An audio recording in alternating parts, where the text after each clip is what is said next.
as gardeners, we're required on some level to stay curious and ask questions. And your nature quotient, which is, you can abbreviate it to your NQ, is part of that, whether you realize it or not. So we're all familiar with your IQ. Your IQ is your ability to reason. Your emotional quotient, your EQ, is your ability to collaborate and work with others, your understanding of others. Your nature quotient is your understanding of the natural world. And it doesn't necessarily mean you need to know the scientific names of every plant and animal or remember every fact in nature, such as, well, what is full sun? But to have a general understanding and to pay attention.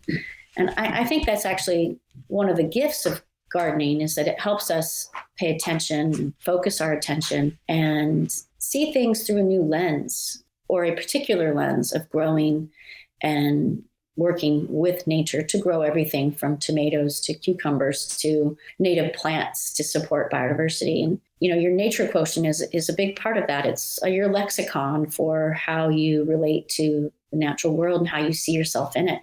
And what I think is so important in our times today, knowing that monarch butterflies, the Western monarchs in particular, while they had a rebound in their populations this last November Thanksgiving count, their numbers are drastically low. They used to number in the millions in the 80s, and last year they numbered less than 2,000. It reminds us how important it is, just hearing those statistics, how important our gardens are for supporting biodiversity. When we're more in tune with nature, I think we inherently have the skills, sort of through osmosis, as I was talking about earlier, to buoy and support nature and ourselves in the process, because we need nature as much as wildlife needs nature. Oh, definitely. And it's something we've been talking about on this show, that by encouraging the beneficials and the pollinators to come to your yard, you need to build them the good bug hotels, those plants where they're going to live and raise their young, not necessarily the plants where they're going to be feeding on the bad bugs,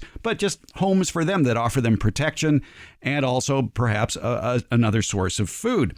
And by encouraging those beneficial insects, especially, you can reduce to zero the amount of chemical pesticides that you need to use in your yard. You're basically, as you point out in your book, creating your own little ecosystem where it's self-sufficient.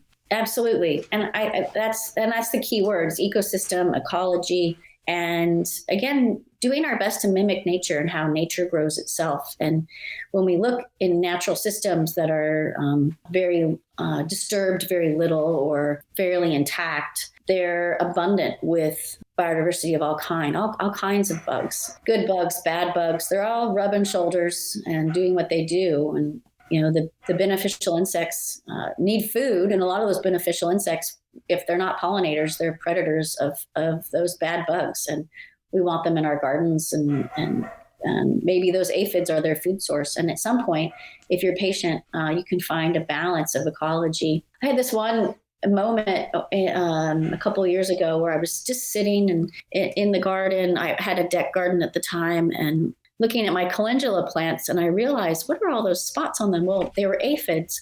There are aphids all over my calendula. The first instinct for some people will be, oh no, my plants.